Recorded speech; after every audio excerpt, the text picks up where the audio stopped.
There's a plan that people have for South Africa, Yep. for Africa, for the world. And it doesn't include us. Yep. How many of our brothers and sisters really understand the implications of this, that this is actually what they did, and that sentiment didn't magically disappear in 1994? Yep. So there's a plan to destroy us. The war is not up in the sky. The war is here in the higher elevated consciousness of men and women, in the higher place of humans. This is where the war takes place. And the war is between the lie and the truth. Yes. The Black South African, they cling to the old habits of subservience in their relationship with white. Subservience, okay? Because that is safe. It's safe because they look at Steve Biko, they look at Chris Hani. Yep. They look and you find They know examples. We're not talking about religion here. The Bible is not a religious text. It's a spiritual text. It's a historical text. It's a text of prose. In a world where Africans have lost their roots, it has become of vital importance to document our ways. In an effort to reverse the brainwashing of the past, where we were made to believe our ways are demonic, we are pressed to create dignified and respectful platforms to unpack our spiritual ways. The views and opinions expressed in this episode are those of the guest and do not necessarily reflect the beliefs or position of this channel, its hosts, or affiliates. This podcast is a platform for open discussions and exploration of various perspectives, including controversial and unconventional ideas. We encourage viewers to think critically, do their own research, and form their own opinions. The content is for informational and entertainment purposes only and should not be taken as fact, advice, or an endorsement of any specific viewpoint. Viewers' discretion is advised.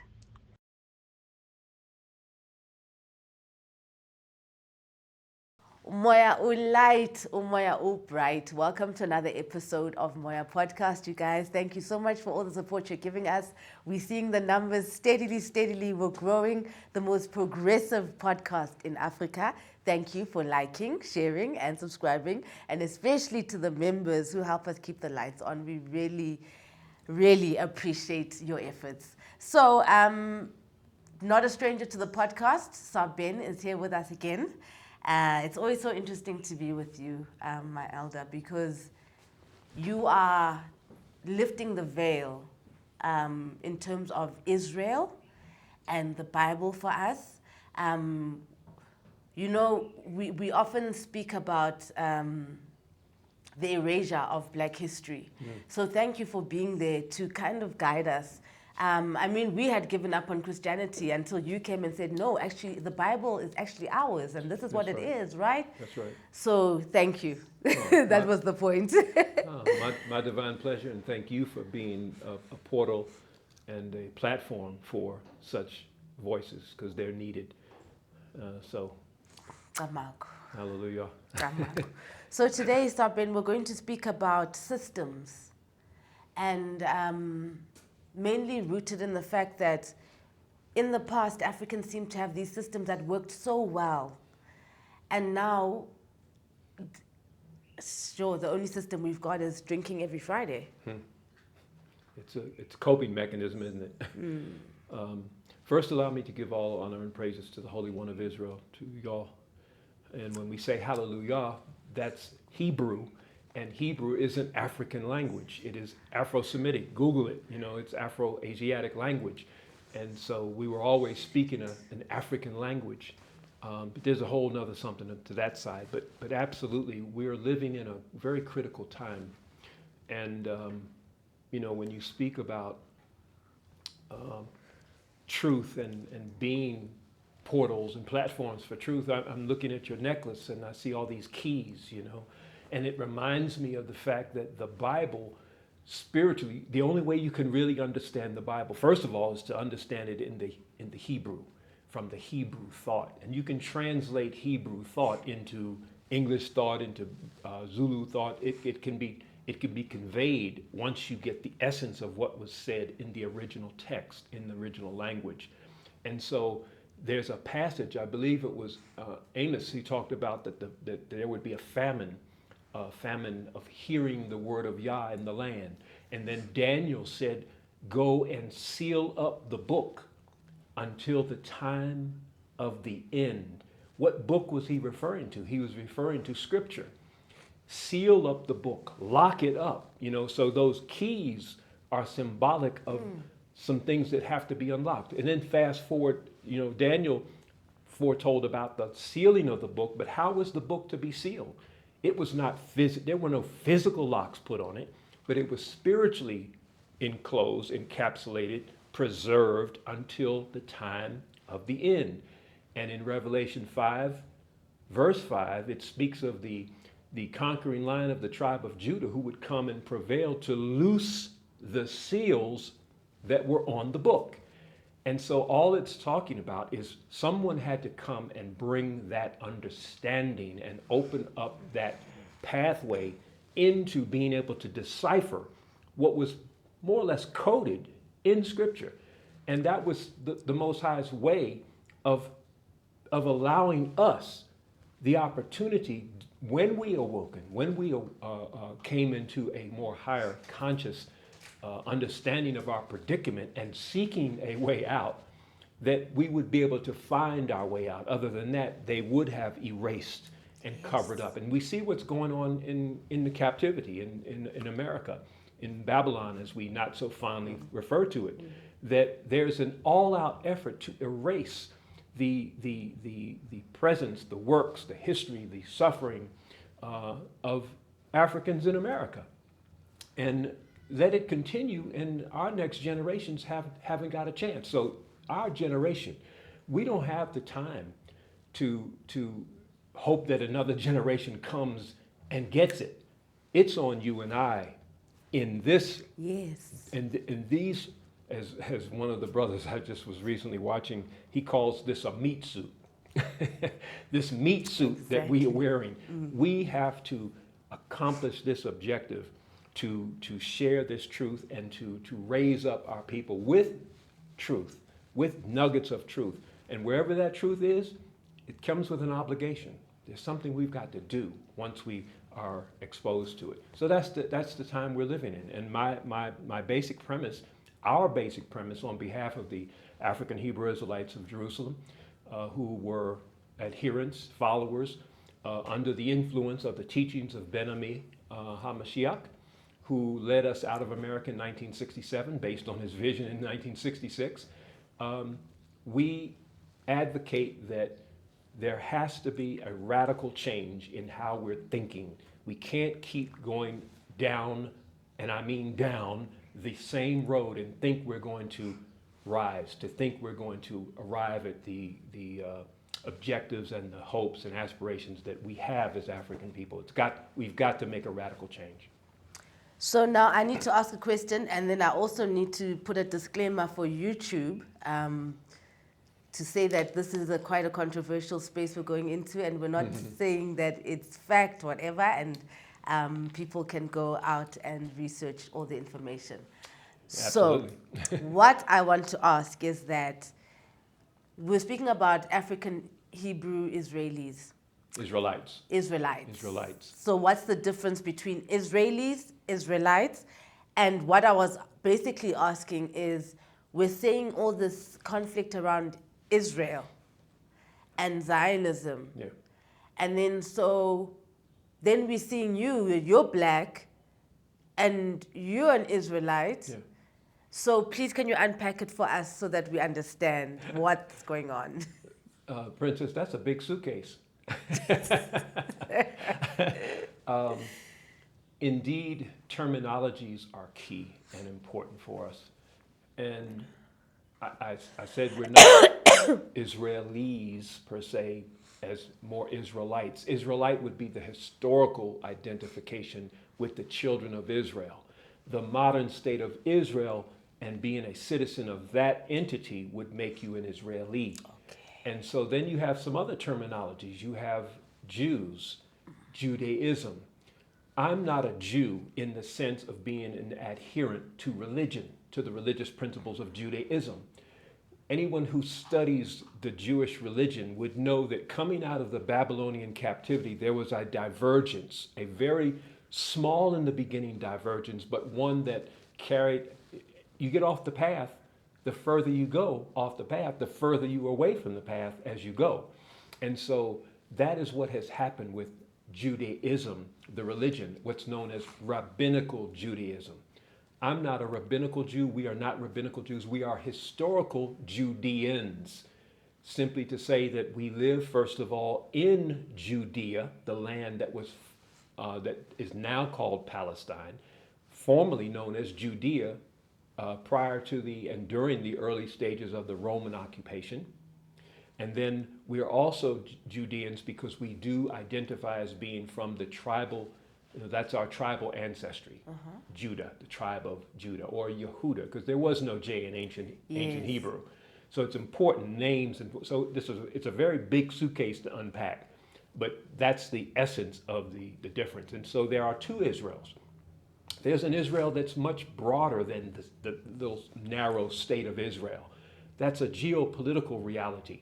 It's a reality. You can't ignore the fact that it exists, that it was established by the League of Nations and the United Nations and ratified and so forth, and it has that Western support. That's a reality. Can't escape that. But the idea of Israel as a nation, as a people, is much broader, and the boundaries of the promised land, what was promised to the seed of Abraham, is from the Nile to the Euphrates. So that's a very large land that all these borders now, at some point, we're playing the long ball here. At some point, all those boundaries have to melt away. We know that they're all colonial constructs. We're in the midst of it right now. And so we see the future, we see it, and it's unraveling a lot faster than we may have ever anticipated it. We've seen it unravel. I mean, just pick up the newspaper, look at the news for a moment. It's overwhelming, but it's all indicative and a sign that we are at the end, but not the end of the world, not the end of the planet. We're at the end of this evil dominion over the affairs of our planet. That's what we've arrived at. It's not the end of the planet. Yes. And we as African people, with all that we've already been through, what should we be worried about if this is Day of Judgment? What was apartheid if that was not a judgment, a divine judgment? What was colonialism? What's neocolonialism? What's IMF coming in and dictating terms to you? What was our 400 plus years of slavery in the lands of the great captivity? What was that all about if not a divine judgment? So why should we be trembling in fear in this? This is our day to rejoice and to rise. So that's the good news. It's true. It's so true. But now as we go back to the question of systems, because when we speak about the Bible and Judaism, this was a way of life. Yes. Never says in there, go to this church, be a member of this denomination. It doesn't say that. It says, do this, don't do that. Right. They're just laws of humanity. Instructions. So now that weren't followed. And because they weren't followed, there's a whole history from Genesis, the 3rd chapter on. It's a history of the consequences that the people went through because they didn't follow those instructions. That's simple. That you are making such an interesting point. So tell us what the Bible is doing, because now you've just given us what it does there in the beginning. Yeah. So what, what is, like how you just said, in this part, it shows us when you do this, then this part's the consequence. So what do you mean? Consequences. Yes. I actually kind of was toying around with that word consequences. And whenever you hear consequences, pros and cons. Yes. So is there such a word as prosequences?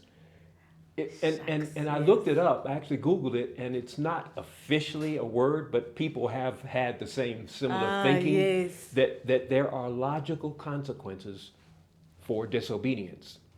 As growing up with parents, with elders, with guardians, we understand the nature of that relationship and the Action, responsibility reaction. of parental good parenting. Yeah. We understand the obligation of that. And we understand that there's a transactional relationship between children and parents, children and guardians.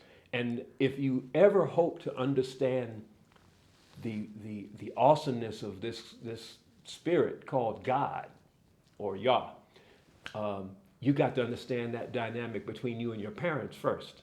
Because as a child, you'll never understand the Yes. awesomeness of this. So it's critical for us to understand that relationship, and that's what spirituality is all about. We're not talking about religion here. The Bible is not a religious text. It's a spiritual text. It's a historical text. It's a text of prose, and because the brothers and sisters who were penning and whatever, they were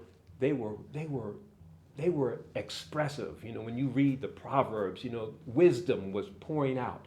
In whatever context you'd like to utilize it, it's there. Whoever wrote it. And this takes me to the idea that when our brothers and sisters start the process of awakening and they realize the way that the Bible was used against us, they become anti-Bible because they feel like the Bible was used as a tool. Yeah. We oppress. closed our eyes and we looked up and we had the Bible, they had Yes. our land. Makes sense in that context, but it's a trick bag because within the scriptures, it's an African text. It's not a white man's book. That's the furthest thing from the truth. What kind of white man's text mentions Egypt and Ethiopia almost 1,500 times? Something wrong with that. The reality is that most of our people are biblically illiterate. Yeah. And therefore, they don't know what they're talking about. So if anyone says to me, that's a white man's text, I immediately know they don't know what they're talking about. Because if you've spent time in the scriptures, if you've gone to Israel, you would know that's Africa. That's an African history. Wow. The level of bamboozled. Deep. Deep. It said the earth would be in darkness and the peoples would be in gross darkness. That's the prophet Isaiah speaking of this day and time. And we see it. It's not physical darkness. Yes. It's metaphorical, yes, yes. It's talking about the ignorance, the level of ignorance and you mentioned about people, just living for the weekend and drinking on the weekends. That's just what we're engaged in. And it wasn't like I didn't partake of those things, Yeah. mind-altering substances and what have you, of course, but at some point you realize that what is this? Where is this taking me? What good is this? If you're moved by the awesome responsibility that you have to assist your people, when that becomes a priority for you, I got to put this away. Yeah. I got to put this to the side. And so it all starts with one. Can't have millions before you got one. Can't have hundreds of thousands, tens of thousands, tens, hundreds. You got to have the one. And for us in this dispensation of time, Ben-Ami was that one. Ben-Ami was our spiritual leader. He was the one, and now he's raised up thousands. So we got this. We got this. It's just a matter now of getting the word out and people applying the truth. Because again, you just can't be exposed to truth and just go home and just go sleep on it.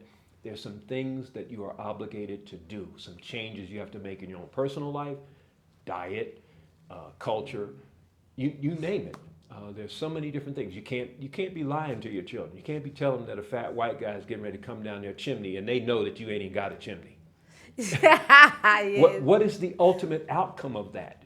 Your children realize, man, what are they into? Why are they lying to me? So deception, Revelation 18 chapter says, come out of her, my people. For Babylon has become this hold of every foul and evil spirit. Revelation 12, I believe it's 12, it says there was war in heaven. And it goes on to talk about the spirit that had deceived the whole world. Not 90% of it, not 50%, not 20%. The whole world was deceived. And to deceive somebody is to cause somebody to believe what was true is now false, and what's false is now true. That's the world we live in. That's the world we live in. And the corruption, the depth of greed, the depth of violence that is being manifest, South Africa is not unique in corruption. You know, in fact, the great corruptors of the world who were talking about not coming to the G20. Yep. And now they're talking about they didn't made it about they're sending representatives. But that's an insult. And We don't want the representative. Anyway, sorry, yes. I mean, it's an insult. First of all, they're supposedly coming together to bring solutions and pave a new direction for us. Aren't these the same people that got us in this mess? Yep, same So ones. come on now. We've got to say, you can't keep fooling me. If we continue on the path that you're prescribing for us, we're going to end up like you. You know what was scary for me about this G20? When I'm the only black person in the room, Yeah. I get nervous. Okay.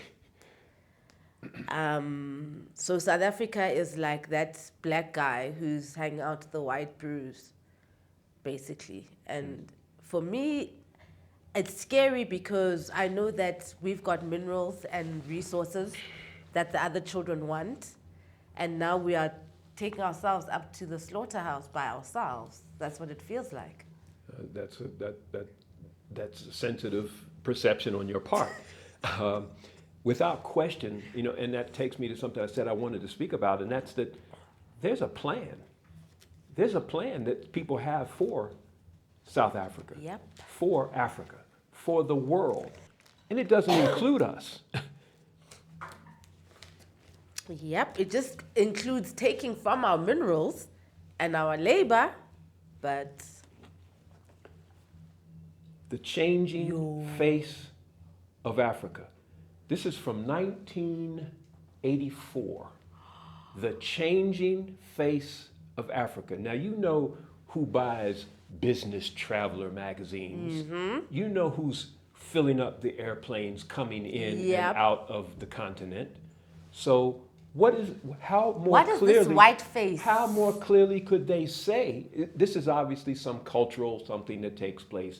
I don't know what country it was, but I've seen, you know, cultural practices and initiation rites Blackface, where whiteface this is things. done. Okay. But the use of this picture with that caption makes it real clear to me what their message is.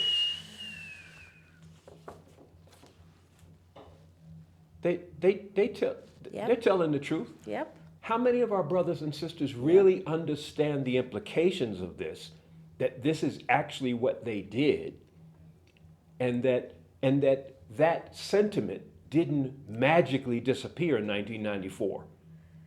Yep. So there's a plan to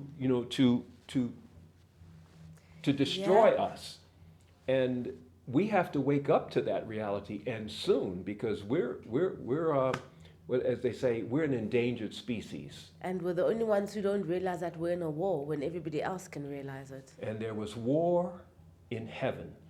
Revelation. The war is not up in the sky.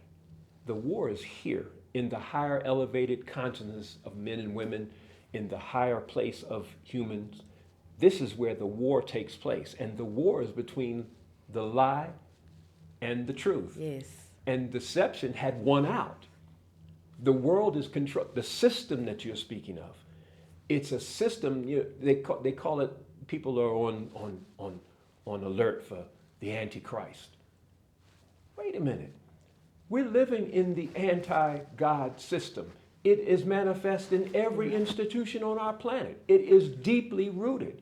You're waiting for something else to happen. You're waiting for one person to come who's got some magical gift to lie and everybody just fall at his feet. It has happened already. It's not about flesh and blood. It's about systems. So that's why I was kind of concerned after Trump said he wasn't coming, I was like, that's a good thing. That's actually a blessing. Because it gives you the opportunity to reboot without that presence, without that distraction. But then we turn around, and find that the Pope endorsed the G20. After Trump pulled out, the Pope came in and endorsed it, and I was worried all over again. I was worried all over again because you do know that Ramaphosa went to the Vatican. Oh, yeah, I won't say he slid up in there, but he went and paid a visit to the Vatican. This is spiritual warfare, and the Pope is the spiritual head of the European idea. It's all about the European idea and European control, Eurocentrism across the continent, across the globe. That's what it's all about. When did the spiritual center of the world shift from Jerusalem to Rome? And under whose authority? So our people are yet, and all, name the denomination. And at some point, a Christian denomination will lead you back to Rome. And so these are the realities that we're confronting. That's why black people are not going towards the Bible and Christianity, because then it leads them to Rome and to the Pope. Yes. So then how do we get around that? Because we do need the stories inside the Bible. The only way you're going to change the direction is by changing the message. We're all only doing and responding to what we've been taught. So there have to be new teachings that come forth in this dispensation of time. And more teachers have to be raised up who will spread this truth to wake the people up. And as soon as you reach a critical mass, and I think in my closing comments, I'll tell you what that critical mass is in terms of percentage, because it's not as big as what people might think. But nevertheless, we have to get to a critical mass where it tips the scale in the favor of the righteous. Because, and it's not as hard as we might think, because we really just have to get out of the way of the system that is imploding upon itself. So my instructions as one who was born and raised in the lands of the captivity, in the Western Hemisphere, when it said, come out of her, my people, that ye be not partakers of her plagues, because Babylon has fallen, past tense. Doesn't say it's falling, it has already fallen spiritually. Spirit precedes physical. Yes. So the Western world is already history. It's finished. It's on its way out, in decline. And it's not going to be a smooth landing. It will be a descent, and then there will be a precipitous collapse and crash. And so when it says to come out of her, my people, for me in the captivity, it meant mental, spiritual, and physical to get out.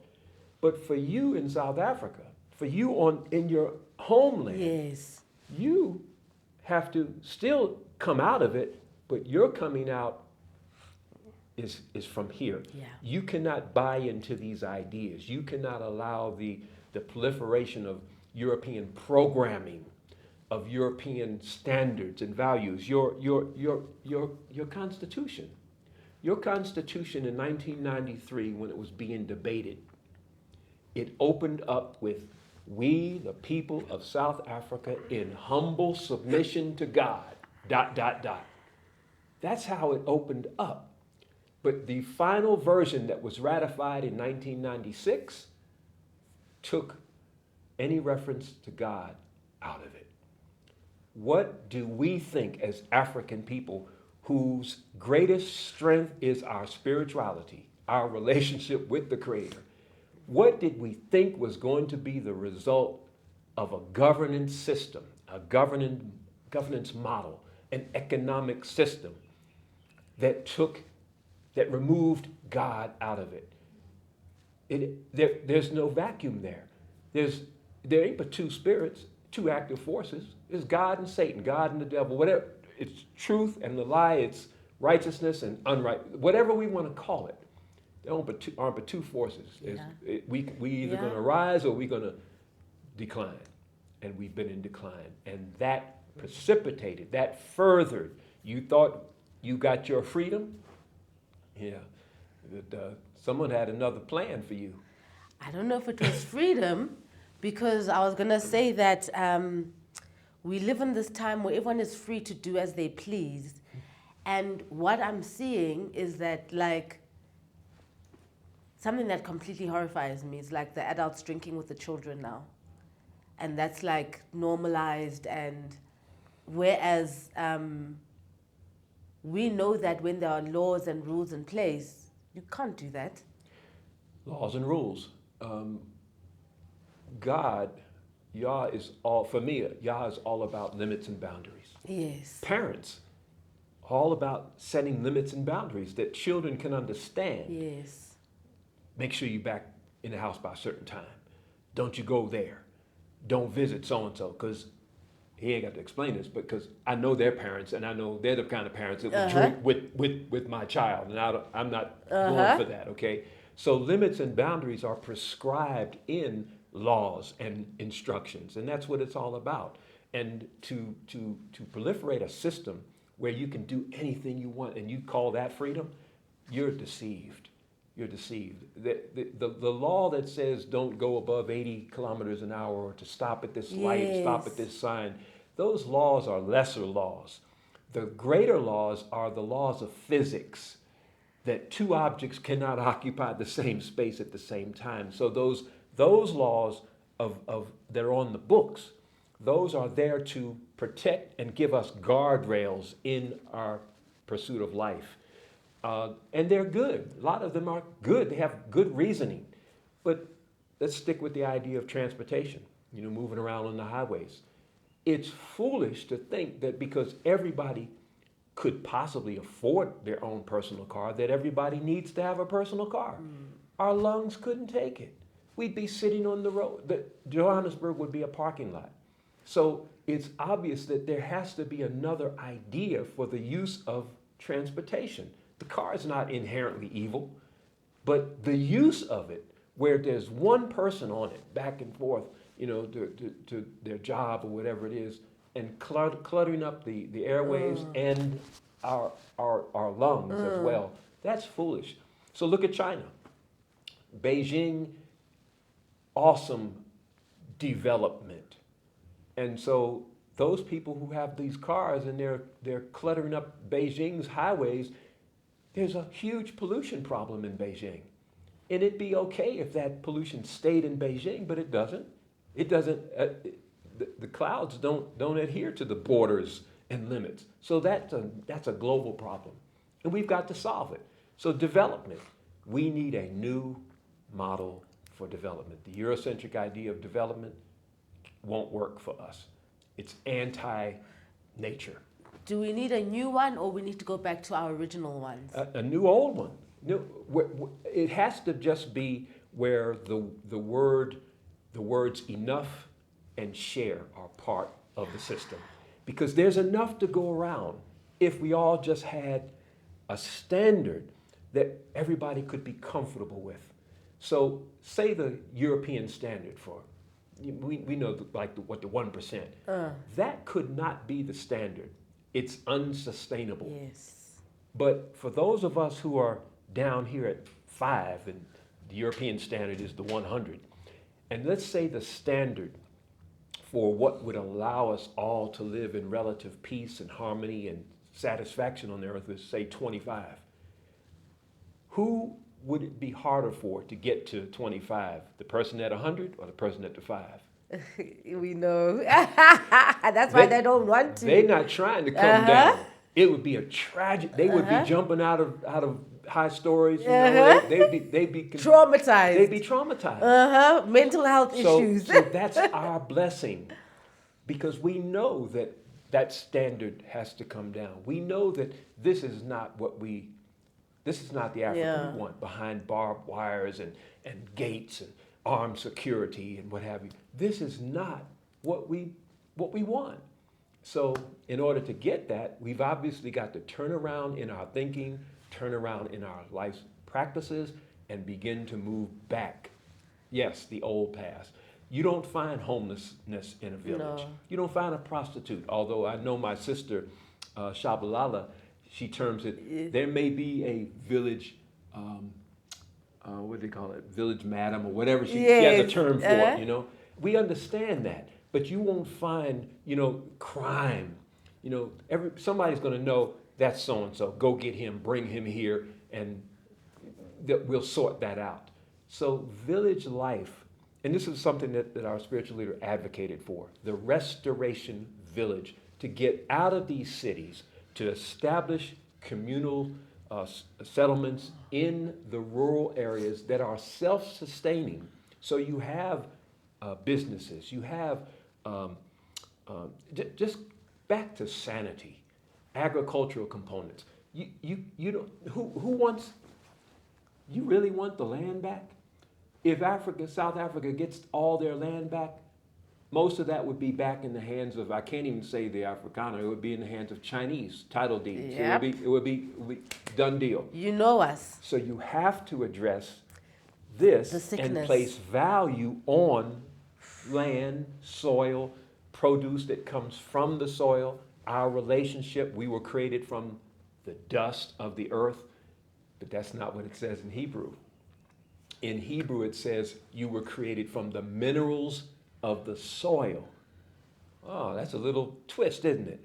And it puts value rather than dust, which can be a nuisance. It places value on the idea that the iron that I need for my blood, the calcium I need for my bones, all of the minerals that are in soil that are being mined are essential for our life.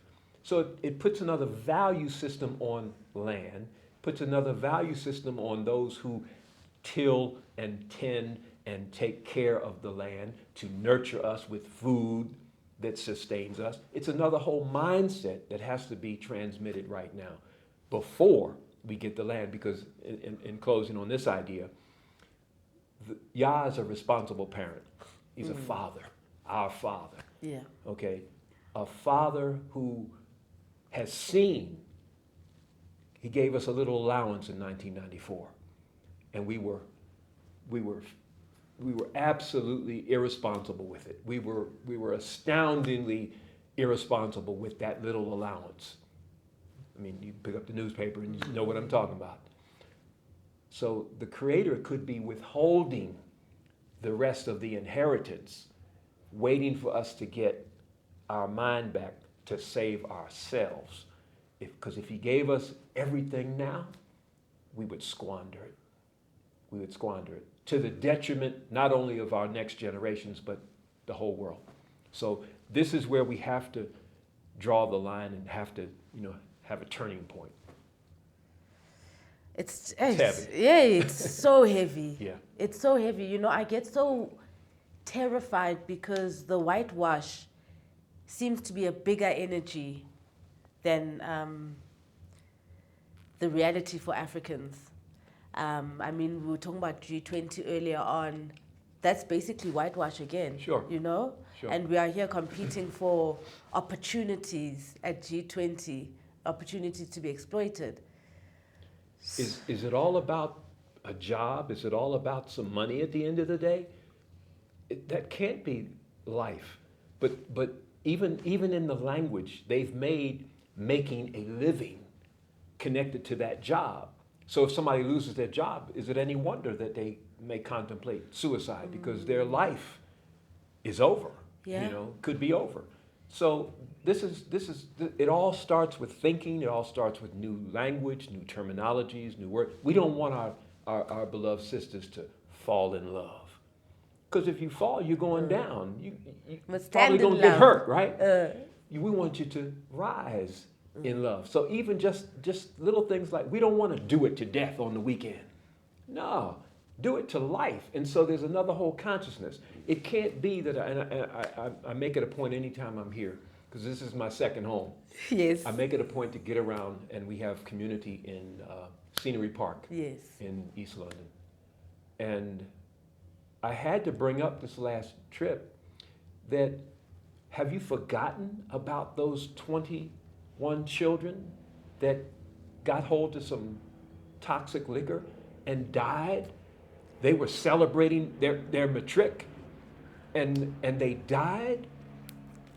And so you have to keep these things in the forefront, because that was a warning. And it can't be back to business as usual after all the heartache Yep. of those families and that community. But We just passed on as if it was nothing. it moved on. It numb and business as usual. It can't be that. So someone, watchmen and women who are on the gates, who are on the towers and can see, they have an obligation to say, you don't want to go. Remember. You know, so our ancestors are critical in this. You know, we can't discount those that paved the way for us. They speak to us. They call out to us, and we have an obligation. We have been so desensitized to black trauma. No, we don't have any value. It's clear. You know, all of the millions of lives that were taken, and then you look up and something happens to, you know, some European somewhere, and it completely, you know, dwarfs the attention that Sudan or Ethiopia or DRC gets. So it's built into the system.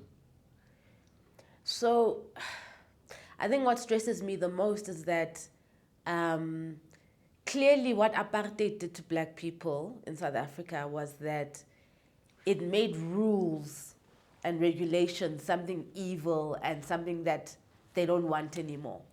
But now the danger is that without the rules and regulations, we're actually falling apart. When you look at the black community, we're not building anything, nothing. Right. Even the so-called successful people, that money is not going to sustain. It's not going to be generational for community. And their descendants are going to chow that money. So it's not like we've built anything. Right. Well, that actually, it buys into, legitimately so, it buys into what Botha maintained. He was on a program in America called Nightline, and it was a well-known nightly news program, and they did an interview with Botha, and he made a comment. He said, "No white minority anywhere in the world has done more to raise the standards of living of black communities as we have over the years." Now this is 1985, okay? He says, "We are a Christian people. What? We know our jobs. We know our duties."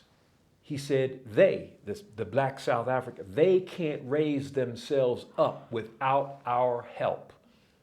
If you want proof of that, you can find it in the rest of Africa. Now, sadly, there's an element of truth there. Because when you look around Africa, and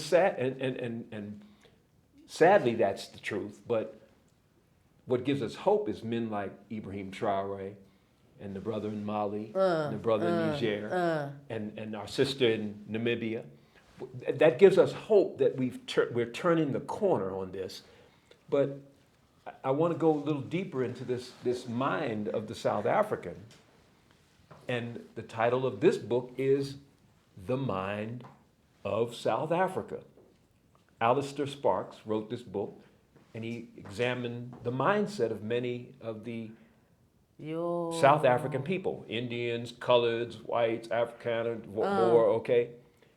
And he says, this is very key, he says, the black South African, they cling to the old habits of subservience in their relationship with whites, subservience, okay?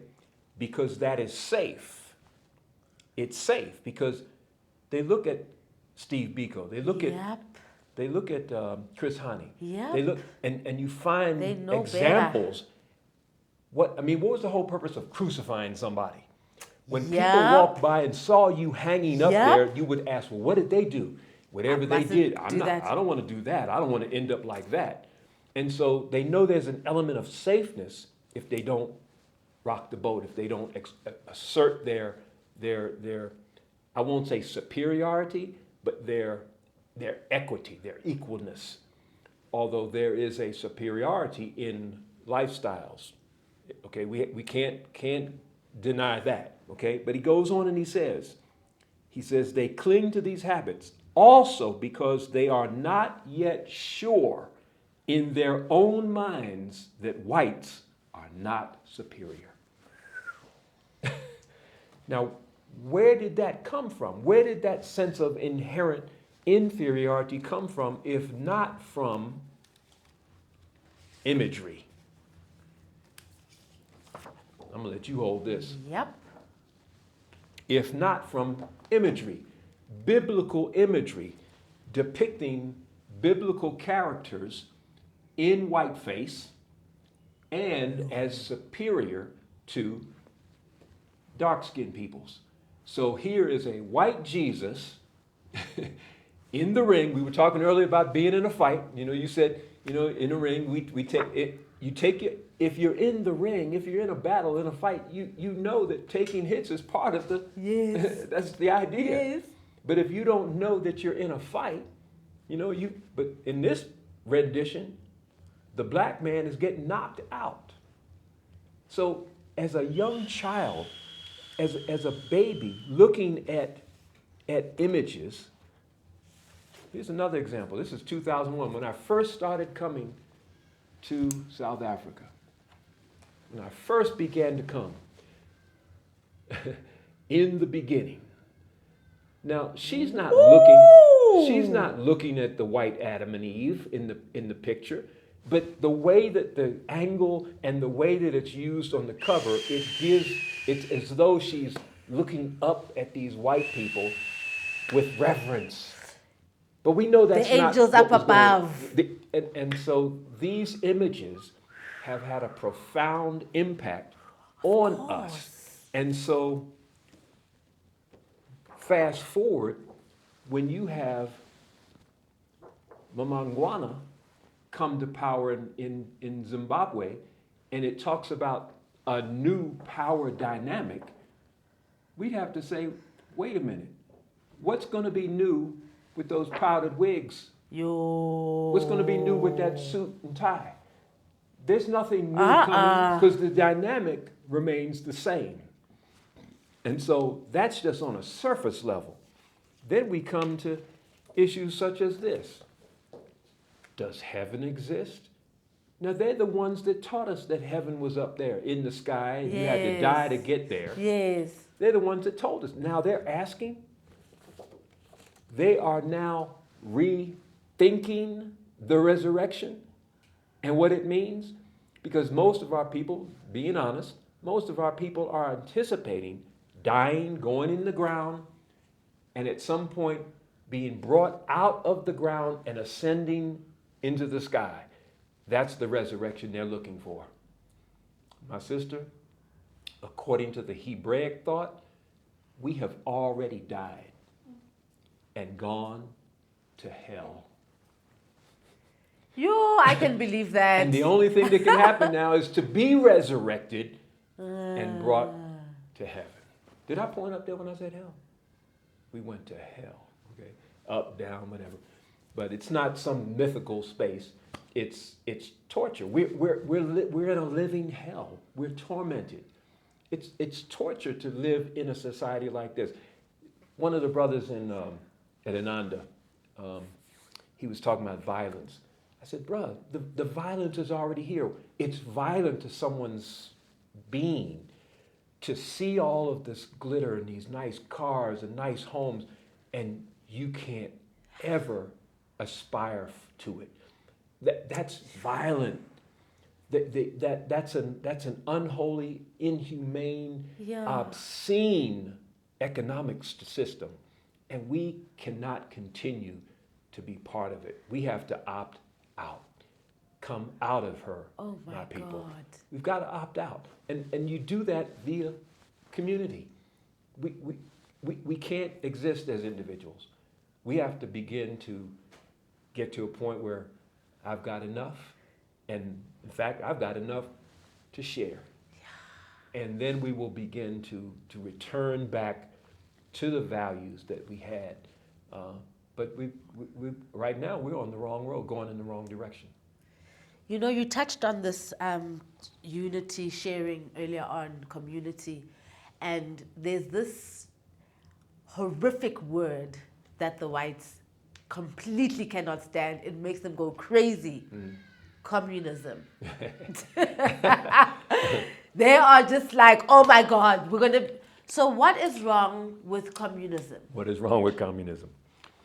I mean, it threatens their Me, I own. it threatens their little whatever, you know. But there's even a greater threat, and that's that we will ascend to that place. Because when we ascend to that place, they're afraid that we would do to them what they did to us. But in the idea of communism, of course, that was the whole thing with Chris Hani, and I've studied so much South African history, so much more to learn. I was at Duncan Village in East London. Yes. I never knew about it. Never knew about the Duncan Village massacre, but part of my learning curve. Yeah. But a whole generation has come along that doesn't know about Chris Hani, and the fact that he probably would have been your first president, not Nelson Mandela.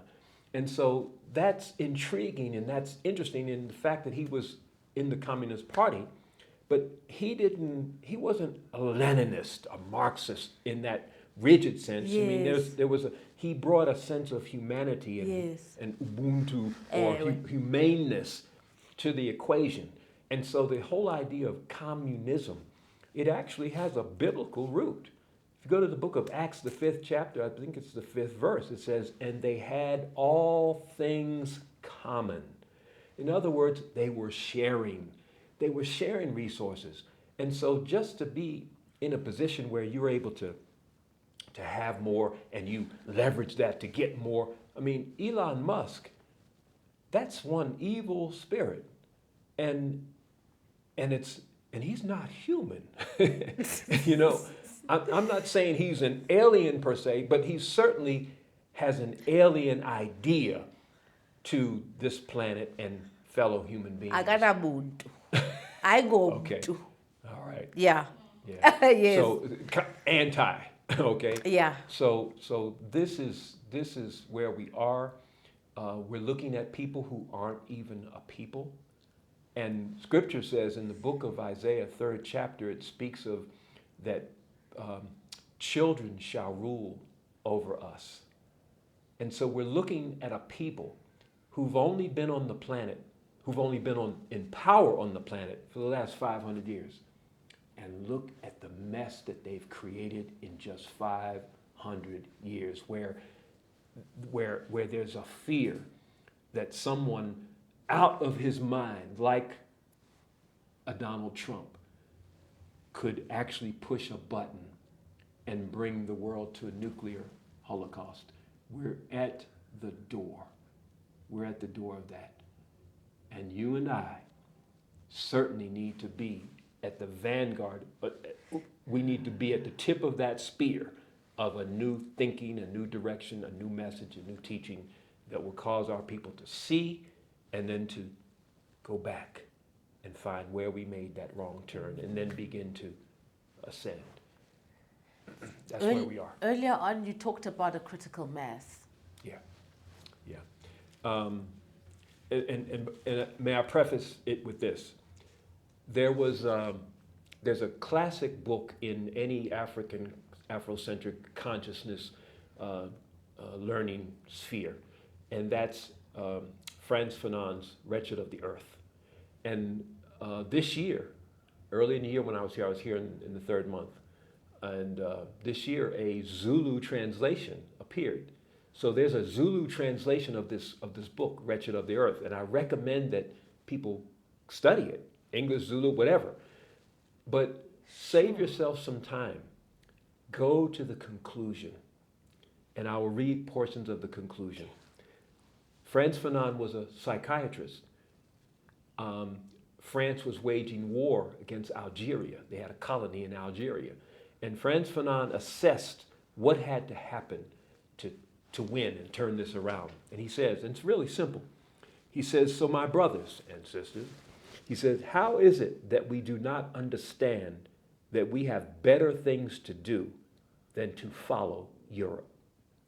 He says, come then, comrades, the European game has finally ended. We must find something different. We can't see that Europe is at the brink of its own destruction. We see it. We must find something different. We today can do everything so long as we do not imitate Europe, so long as we are not obsessed by the desire to catch up with Europe. This goes to development, transportation, organic agriculture versus GMO, et cetera, et cetera. We've got to change our thinking in all of these aspects. It says Europe now is running headlong into the abyss. We would do well to avoid it with all possible. 1961. He wrote this in 1961. Let us decide not to imitate Europe. Let us combine our muscles and our brains in a new direction. So that brings us to this idea of that tipping point, because we know that positive is always over negative. We know that good, righteousness, we're told that. Do we really believe that? Do we really believe that there is a force that is the most powerful force on the planet? We understand satanic stuff. We understand evil, devilish. We understand that that is definitely a power, a great power. But there's a power that trumps it, okay? And that's righteousness, that's divinity, that's the power of the Most High. And so do we have to get to 51% of saturation of minds and communities to be able to, to bring it in our direction and to bring this victory home for our people? No, not according to scientists.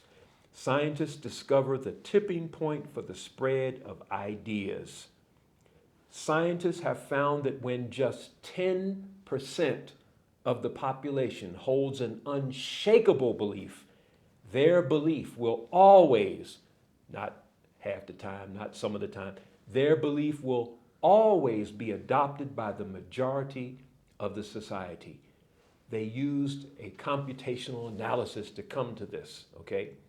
And so that's science.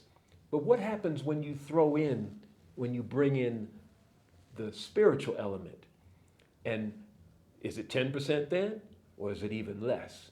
I'm inclined to believe it's even less, that Yah will help us if we demonstrate that unshakable belief that the power of righteousness and the power of our ideas is superior and preferred, and it's in the interest. If we keep those thoughts and ideas and structures and systems and thinkings and curriculum in alignment with what the Creator would want, He's going to fight for us.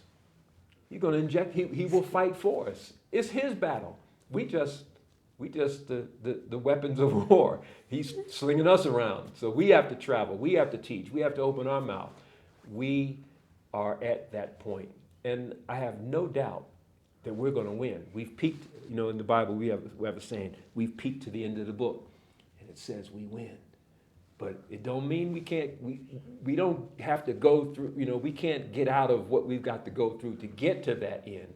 But the promise is there. I guarantee it. And so this is where we are, sis. And again, as I think off camera I was talking about it, I'm closing with an invite for you to come and visit us. Come to visit Israel. Come to visit that land. I'll take you around that land. I'll show you some of the people. This was my spiritual father and my teacher. I have to give all credence and credit to those that preceded me. And this man, Prince Shaliach, was our community's historian, and he was our sacred visitation guide, and that's an Afro-Palestinian. Oh, snap. This is in the 1970s, late 1970s, early 80s. And this was him taking us around to visit with the Afro-Palestinian communities that are all over that part of the world. Because when we think of that area, we're thinking of Arabs. Yes, yeah. We don't associate any blackness No. to Israel and... No, we don't. But get this. I have a book in my possession in our library at home, and I had to replace it. It was an expensive book. It was $70, and because the first one walked, you know. Yes. But in it, there's one line that I use out of it, and the title of the book is The Arabs. The Arabs. So the line that I use out of it comes, and I'll tell you in a minute what page it was on. It says, the original inhabitants of Arabia were not the more familiar Arabs of our own time, but a very much darker people. That's verbatim what it says. They were blacks. They were black. What page is that on? In a book called The Arabs? Wouldn't you put that in the first chapter, even the first page? No, not this author. It was on page 339 of a 350-page book. It was literally in the appendix.